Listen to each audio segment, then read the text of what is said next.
Sa gitna ng mga hamon sa pandaigdigang merkado, tiniyak ni Pangulong Ferdinand Marcos Jr. na inaasahang walang paggalaw sa presyo ng mga pangunahing bilihin sa loob ng susunod na 1 hanggang 2 buwan. Ginawa ng Pangulo ang naturang pahayag matapos niyang isagawa ang personal na inspeksyon sa isang malaking kumpanya ng canned fish at meat sa Laguna, kung saan binigyang diin ang kahalagahan ng sapat na supply para sa bansa. Si Creselyn Catarong magbabalita.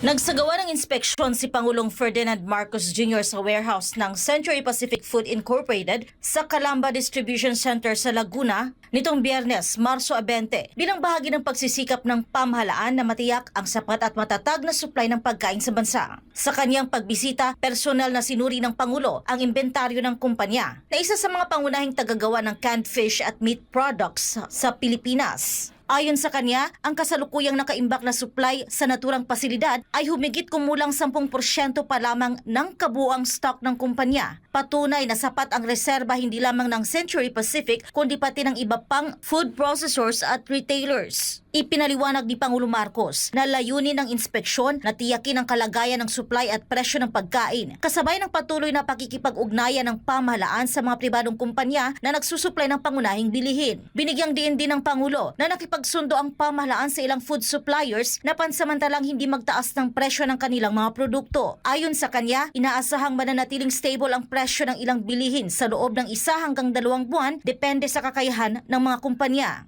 At bukod pa ron, ay sila naman ay pumapayag na to keep the prices na hindi muna basta hindi tataas ang presyo hanggat kaya nila. Kaya siguro mga 1 buwan, yung iba baka 2 buwan hindi magagalaw yung presyo. Kaya magpapasalamat tayo sa mga private sector kagaya ng Century na sila ay pumayag na wag itaas muna.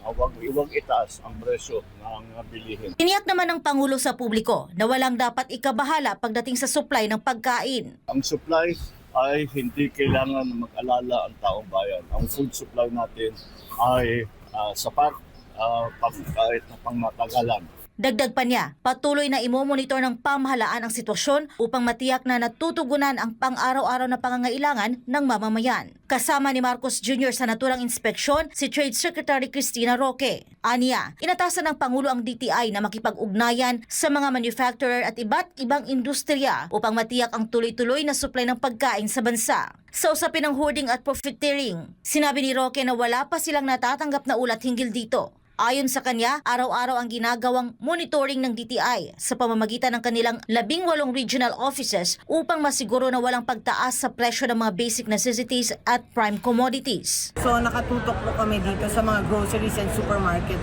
to make sure that there's no price increase for basic necessities and prime commodities. These are those products that are in the list given by DTI. Hinimok din ng DTI ang publiko na maging mapanuri sa presyo ng mga bilihin at alamin ang official price list na makikita sa mga supermarket, grocery at sa website ng ahensya. Sa kabilang dako, inihayag ni Century Pacific Food Incorporated Executive Vice President and Chief Operating Officer Greg Banzon na inaasahang kayang pigilan ang pagtaas ng presyo ng produkto sa loob ng 30 araw at posibleng umabot sa 60 araw para sa ilang produkto.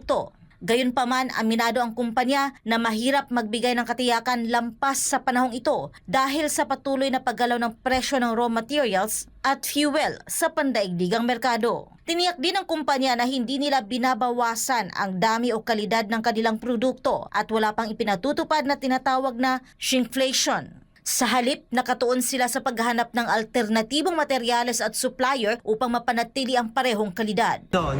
We've retained our formulations.